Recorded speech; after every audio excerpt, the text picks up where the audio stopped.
At my wife's father's will reading, my wife smirked at me and said, "My father left me all his money, so don't expect a dime." The lawyer quietly smiled and slid a folder across the table. "Actually, you might want to read this first." My wife's smirk vanished as she turned the first page. I never had high hopes for today. In fact, I expected nothing at all. Walter Dawson, my father-in-law, had never been particularly fond of me. From the moment I married his daughter, he made it clear that he saw me as an outsider, an intruder in a dynasty he had spent decades building. I was never one of them, never good enough in his eyes. And frankly, I had made my peace with that a long time ago. But my wife, Marissa, was a different story. She was the golden child, the cherished daughter, the one who could do no wrong. Spoiled since birth, she had always carried herself with the entitled confidence of someone who knew the world would bend to her every whim. She assumed. No, she knew. Her father's wealth would be hers the moment he was gone. And today, as we sat in the cold, dimly lit office of Grant & Fisher law firm, that smug certainty was written all over her face. The conference room smelled of polished wood and old paper. A long mahogany table stretched between us and the executor of the estate, Mr. Fisher, a man with silver-rimmed glasses and a perpetual look of indifference. He cleared his throat, shuffling the thick stack of documents in front of him. "Thank you for coming," he began, his voice smooth and rehearsed. "As you are aware, Mr. Dawson's estate is to be distributed according to his final wishes." I kept my expression neutral. I wasn't here to fight for scraps or entertain illusions of receiving anything. Marissa, however, sat forward, her manicured nails tapping rhythmically on the polished wood. The corner of her lips curled in an irritating smirk. She was dressed to impress, her designer dress hugging her frame, her jewelry sparkling under the overhead lights. She wore wealth like armor, but I knew the truth beneath the surface. The expensive clothes, the extravagant lifestyle, she couldn't afford any of it. Not on her salary. She was already spending money she didn't have. She leaned closer to me, her voice dripping with amusement. "You might as well tune out, sweetheart. Daddy left me everything." I said nothing. I wasn't here to argue. If she wanted to gloat, I'd let her. Mr. Fisher adjusted his glasses and continued reading. But something was off. Marissa's smug grin didn't fade. It grew. She wasn't even listening. She was waiting for me to react. And then, the bombshell dropped. The inheritance was transferred to Marissa 6 months prior to Mr. Dawson's passing, as per his request. I stiffened. The words took a second to register. Transferred, 6 months ago. I turned to Marissa. Instead of shock or even satisfaction, she laughed. "Oh, you're just now catching up?" she said, shaking her head. "Yeah, I already got the money and spent it." I just stared at her, my blood running ice cold. She wasn't gloating over inheriting wealth. She was mocking me because she had already burned through it. But Mr. Fisher wasn't fazed. If anything, he looked amused. That was the first thing that made me pause. Then, with a measured motion, he reached into his briefcase, pulled out a thick folder, and slid it across the table toward Marissa. "Actually," he said, far too calmly, "you might want to read this first." For the first time, Marissa's smirk vanished. Her perfectly manicured fingers hesitated before grabbing the folder. She flipped open the first page, and as she read, her confidence drained. Her eyes moved rapidly over the words, her expression shifting from arrogance to confusion, then to something that looked suspiciously like fear. I watched, fascinated. Her hands, always steady, trembled slightly as she turned the next page. "What is this?" she stammered. Mr. Fisher took his time responding, crossing his hands neatly on the table. "Your father wasn't a fool, Mrs. Dawson," he said smoothly. "He suspected you might try to access the estate prematurely, so he put certain safeguards in place." She looked up at him sharply. "What kind of safeguards?" Mr. Fisher adjusted his glasses. "A dummy inheritance. A false trust with specific conditions. The money you received 6 months ago." He tilted his head. "It wasn't the real inheritance." I felt my breath catch. Marissa sat frozen. "A test?" she whispered, her voice barely audible. I leaned forward. My interest suddenly piqued. "So, you're saying the money she spent was never hers to begin with?" Mr. Fisher nodded. Marissa's chair scraped loudly against the floor as she shot up. "You're lying!" she shrieked, her voice an octave higher than before. I spent it all. The vacations, the luxury apartment, the jewelry." Mr. Fisher remained unmoved. With practiced ease, he slid another document across the table. Marissa hesitated before looking at it, but when she did, her face drained of color. "What is this?" she asked again. But this time, there was no bravado, just pure, unfiltered panic. Mr. Fisher didn't blink. "A court order freezing all remaining assets linked to the stolen trust." For the first time in years, I saw a real fear in my wife's eyes. She reached for her phone with shaky hands. I need to. I need to call someone. But before she could press a button, Mr. Fisher spoke again. That won't help you. Marissa's breathing turned erratic. Her entire world was collapsing, and she knew it. She turned to me, eyes wide, desperate. You can't let them do this to me. I just smiled. You did it to yourself. Then she did something I never expected. She screamed. A full, rage-filled scream. Right there in the middle of the law office. It was a sound of defeat. Of a woman who had spent years believing she was untouchable, only to realize too late that she wasn't. Marissa had played herself. And I just sat back and enjoyed the show. The moment we left the law office, the weight of what had just happened began to settle in. But while I was still processing the sheer brilliance of Walter Dawson's final play, Marissa was spiraling. She stormed ahead of me, her heels clicking against the marble floor, phone gripped so tightly in her hand that I half expected the screen to shatter. I watched, almost amused, as she kept hitting redial, her perfectly manicured fingers trembling with each failed attempt. Pick up! Pick up! Pick up! She hissed under her breath, eyes darting back and forth like a trapped animal. Whoever she was calling wasn't answering. Not that I blamed them. Who would? I let out a slow breath, stuffing my hands into my pockets as I followed her out of the building.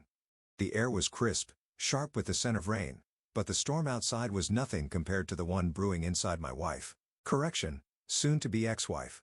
By the time we reached the parking lot, Marissa had given up on her phone and spun around to face me. Her face twisted in something between fury and desperation. You knew, didn't you? She accused, her voice shaking. You knew my father was going to pull something like this. I raised an eyebrow. If I knew, do you think I'd be standing here so calmly? Her nostrils flared. You think this is funny? I tilted my head, pretending to consider it. A little. That was the moment she lost it. She lunged at me, hands curled into fists, slamming against my chest like an angry child throwing a tantrum. I lost everything, she screamed. Everything, you smug bastard. I caught her wrists mid-swing, holding them still. No, Marissa, I said evenly. You spent everything. She yanked her hands free, staggering back like I had slapped her. For the first time in years, she looked small, vulnerable. The layers of arrogance, entitlement, and designer clothes couldn't mask the undeniable truth. She had played a game. She wasn't smart enough to win, and she had lost. I can fix this, she whispered, more to herself than to me. Her eyes flickered with desperate determination. I just need to. She turned back to her phone, scrolling through her contacts with frantic movements. Her breath hitched when she found the name she was looking for. She hit call. I leaned against the car, crossing my arms over my chest. Let me guess. She held up a finger, silencing me. I smirked. Too late. Calling your lawyer? I continued, ignoring her glare. Or maybe one of your little friends who helped you burn through your fake inheritance? Her jaw clenched, but she didn't answer. Instead, she pressed the phone to her ear, listening, waiting. And then, her face fell. The call had gone straight to voicemail. I let out a slow, mocking whistle. Oof. That's rough. Marissa snapped her head up. Shut up. I grinned. You know what's funny? Just this morning, you sat in that office, smirking like you were untouchable. Like you had already won. And now? I gestured at her phone. You're alone, Marissa. No one's answering, are they? She swallowed hard because she knew I was right. The people she had surrounded herself with, the ones who had eagerly helped her spend every dime of what she thought was her inheritance, were nowhere to be found now that the money was gone. And that was when the panic truly started to set in. Her hands shook as she dialed another number, then another, and another. Every call went unanswered. Her breath grew uneven. This can't be happening, she muttered, fingers curling into her hair. This isn't real. I exhaled through my nose, watching her unravel. I should have felt bad. I didn't, because for years, I had watched her do this to others. I had watched her lie, manipulate, and discard people the second they were no longer useful to her. I had seen her humiliate waiters for bringing her food out a second too late. I had witnessed her mock struggling single mothers for not being able to afford designer clothes. And now? Now, she was the one no one wanted to be associated with. The irony was poetic. Marissa let out a shaky breath, turning her attention back to me.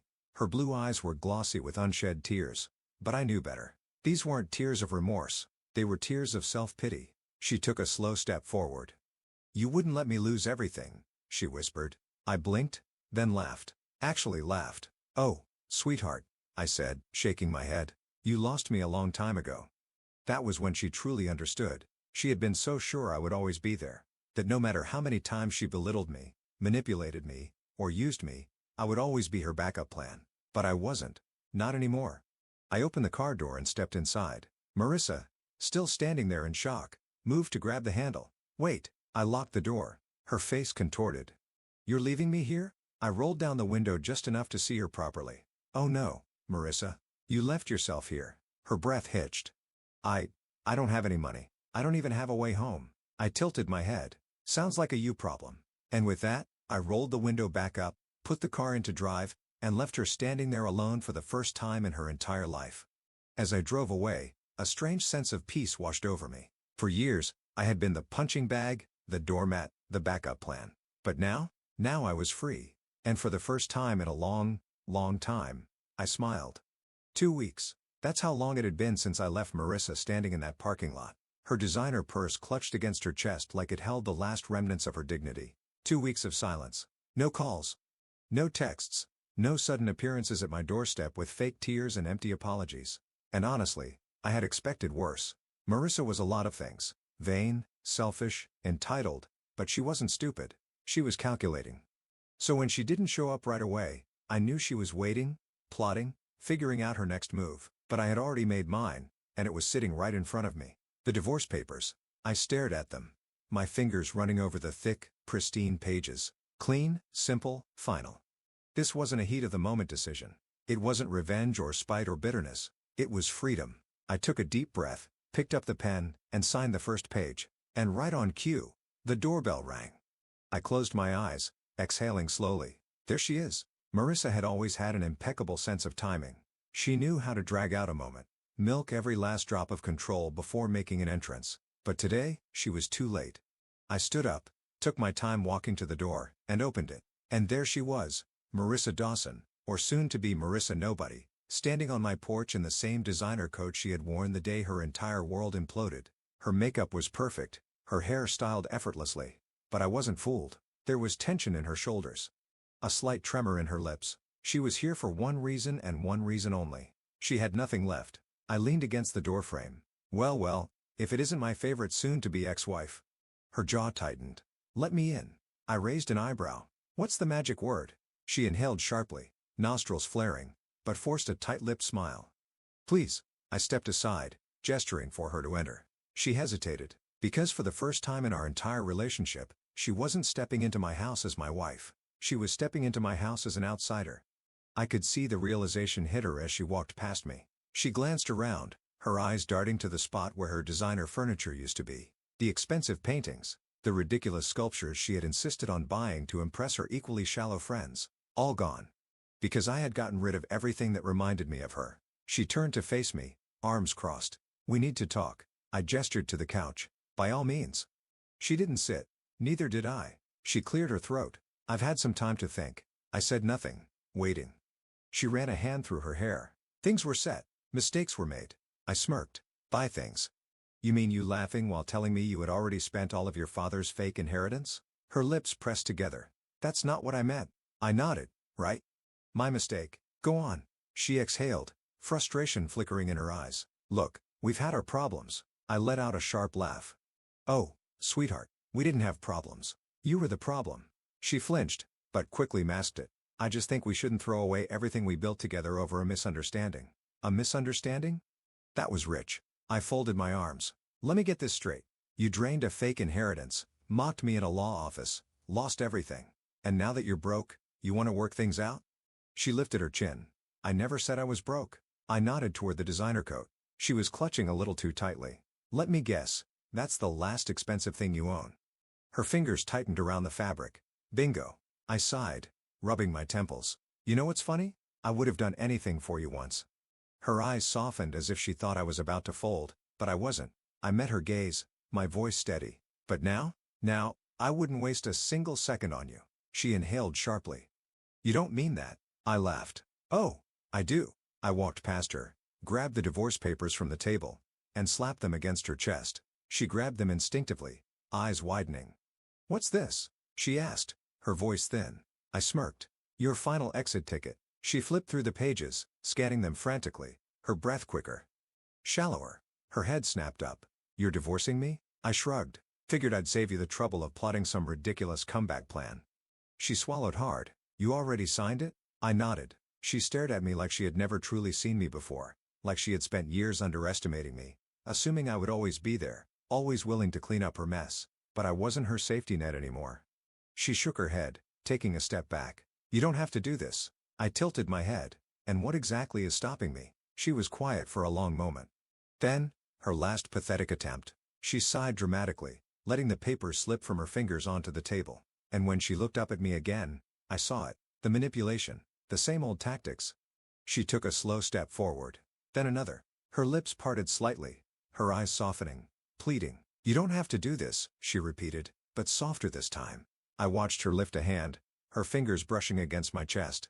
A deliberate touch, one I had fallen for 1,000 times before. I smiled. Then I took a step back. Her hand fell. Her face twisted.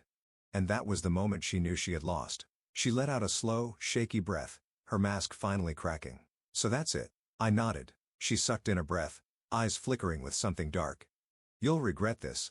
I smiled wider. "No, Marissa. You will." She glared at me for a second longer, then grabbed the divorce papers, her hands trembling slightly. She stuffed them into her purse, turned sharply, and stormed toward the door. And as I watched her leave, I felt lighter, like I had just let go of a weight I didn't even realize I had been carrying. The second the door slammed behind her, I exhaled. Finally, free. For the first time in years, my house felt peaceful. No sharp insults disguised as jokes. No high-pitched voice screaming about something I had done wrong. No sound of designer heels clicking against the marble floors as Marissa paced back and forth, plotting her next move. Just silence. And I loved it. The divorce papers were out of my hands now. She had left, gripping them so tightly I half expected them to crumple into dust. Whether she signed them immediately or dragged out the process just to make my life difficult, I didn't care. Either way, it was over. Or so I thought. I had just poured myself a drink, settling onto the couch. When my phone rang, I frowned. It was late, and I wasn't in the mood for small talk. But when I saw the name on the screen, my stomach dropped. Margaret Dawson, Marissa's mother.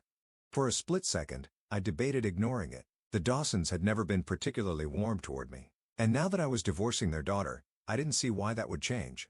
But something felt off. Margaret never called me, not even when she and Walter were still together. She always let her husband handle things, preferring to keep her hands clean while he did the dirty work. So why now? I hesitated, then answered, "Hello." There was a pause. Then, "You bastard?" I blinked. "Excuse me, you really thought you could get away with this, didn't you?" Her voice trembled, not with sadness, but rage. "You think you can just divorce my daughter and walk away like nothing happened?" I pinched the bridge of my nose. "Here we go." "Margaret," I sighed. "I don't know what Marissa told you, but she's in the hospital, you piece of shit." My breath caught. "What?" A sharp inhale on the other end. "She overdosed." Silence. For a moment, I thought I had misheard her. She what?" "You heard me," Margaret snapped. "Took a bunch of pills. Doctor said if she hadn't been found when she wouldn't have made it." I exhaled sharply, running a hand down my face. Jesus. A million thoughts ran through my head. Was it real? Was this just another manipulation tactic? Or had she really? No. Even Marissa wouldn't go that far. Would she? I swallowed. "Where is she?" "Street. Vincent's," Margaret said tightly. "And you better get here. Now." Then she hung up. I sat there, gripping the phone so tightly my knuckles turned white. Marissa, in the hospital. I shouldn't care. She had destroyed everything between us. Used me, mocked me. Tried to manipulate me even as she lost everything. But despite it all, despite the years of damage, the lies, the betrayal, I couldn't shake the image of her lying in a hospital bed, alone, helpless. Was this my fault? I exhaled sharply. No. I wasn't the one who burned through millions of dollars. I wasn't the one who used people and tossed them aside like they were disposable. I wasn't the one who turned our marriage into a battlefield. But still, before I could talk myself out of it, I grabbed my keys and headed for the door. Street. Vincent's hospital was eerily quiet when I arrived. The kind of quiet that buzzed with tension, like a storm waiting to break. I approached the front desk, clearing my throat. Marissa Dawson. The nurse barely glanced up. Room 307. Visiting hours are almost over. I nodded, making my way down the hallway, my footsteps echoing in the sterile white corridor. When I reached her door, I hesitated. For the first time in a long time, I wasn't sure what I was walking into. Would she be grateful to see me? Would she be furious? Or would she be too broken to care? I took a breath, then pushed the door open. The room was dim, the only light coming from the beeping machines beside the bed. And there, lying pale and fragile against the white sheets, was Marissa. For a second, I barely recognized her.